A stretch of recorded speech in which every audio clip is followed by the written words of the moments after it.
G V, are you happy? Of course I'm happy. దేనికలా అడుగుతున్నావు? But I'm not happy. Asha, ఏమిటి మాట్లాడేది? అడుగడుగునా నువ్వు నన్ను మోసం చేస్తున్నావు. నేను నిన్ను మోసం చేసింది ఒక్కసారి, నిన్ను ప్రేమించడానికి. మరి పెళ్లికి? పెళ్లికే మోసం చేశాను. మీ నాన్నగారు ఒప్పుకున్నారు, పెళ్లి చేసుకున్నాను.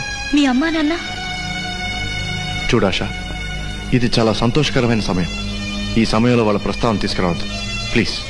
జీవి, ఇవాళ నువ్వు సంతోషంగా ఉండడానికి, నేను సంతోషంగా ఉండడానికి ఆరాధ్య దైవాలు వాళ్ళు. వాళ్ళ ప్రస్తావన తీసుకురావద్దని నువ్వు నిజంగా మనిషివి కావు. ఆశా, ఎస్, శుభలేఖలు వేసిన తర్వాత వాళ్ళ పట్ల నీ ప్రవర్తన, నీ అసలు రంగు పూర్తిగా నాకు అర్థమైంది.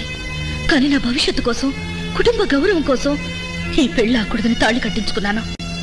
చూడు, ఏ రోజు నీలో మార్పు వస్తుందో, ఎప్పుడు నువ్వు తల్లిదండ్రులను గౌరవించే రోజు వస్తుందో ఆ రోజే మన శోభనం. Good night.